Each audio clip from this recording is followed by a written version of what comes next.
Абайдың 40-шы қара сөзі. Зинхар, сендерден бір сұрайын деп жүрген ісім бар. Осы біздің қазақтың өлген кісісінде жаманы жоқ, тірі кісісінің жамандаудан аманы жоқ болатығыны қалай? Қайраты қайтқан шал мен жастың бәрі бітім қылады. Шалдар өзді-өзі көп құрбыдан айрылып азайып отырса да, бірі менен бірінің бітім қылмайтығыны қалай? Бір елдің ішінде жамағайынды кісі бірге туғандай көріп, іші елжіреп жақсы көріп тұрып, елге келсе, әрі-беріден соң қайта қашқандай қылатығыны қалай? Жаттың бір тәуір кісісін көрсе, жарықтық деп жалбырап қалып, мақтай қалып, өз елінде сонан артық адам болса да танымайтығыны қалай? Бір жолаушы алыс жерге барса, барған еліне өз елін мақтаймын деп, өтірікті сыбап-сыбап, қайтып келген соң сол барған көрген елін, жерін мақтап, өтірікті сыбайтығыны қалай?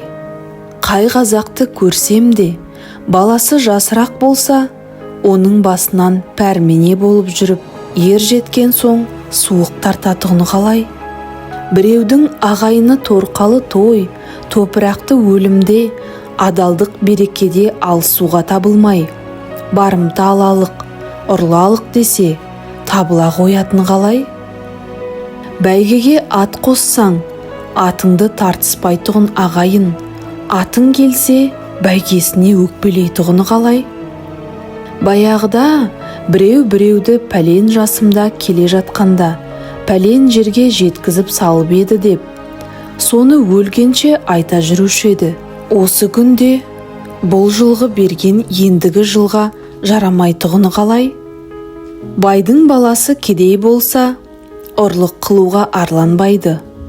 Байға кірісуге арланатығыны қалай? Екі жақсы бір елде сүйіскен достығында тұра алыспайды. Кейбір антұрғандардың тымақ тату бола қалатыны қалай?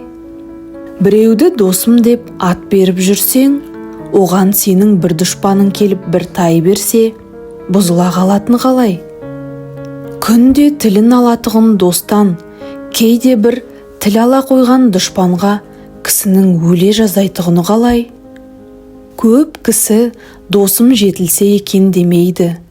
Егер де жетілсе, бағанағы досына бір бітімі жоқ, дұшпан сол болатығыны қалай? Кей жұрт ақыл айтарлық кісіні іздеп таба алмайды. Қылығының қылшығын танитұғын кісіден қашық жүретұғыны қалай? Біреу-біреудікіне келгенде, үйдегі малының бәрінде айдап келіп, өз үйіне кісі барғанда бар малын далаға айдап жіберетұғыны қалай? Тыныштық іздеп таба алмай жүрген жұрт, тыныштық көрсе, сәтке тұрмай, тыныштықтан жалға қалатығыны қалай? Елді пысық билегені несі? Пысықтың бәрі кедей келетұғыны несі? Тоқал қатын өр келетұғыны несі? Кеселді кісі ер келетұғыны несі? Кедей кісінің кер келетұғыны несі? Нәпсісін тыйып, бойын тоқтатқан кісінің жаман атанып, нәпсісі билеп, мақтанға еріп, пәле шығарған кісі мықты атанатығыны несі? Қазақтың шын сөзге нанбай, құлақ та қоймай, тыңдауға қолы да тимей, пәлелі сөзге, өтірікке сүттей ұйып, бар шаруасы судай ақса да, соны әбден естіп ұқпай, тынбайтығыны қалай?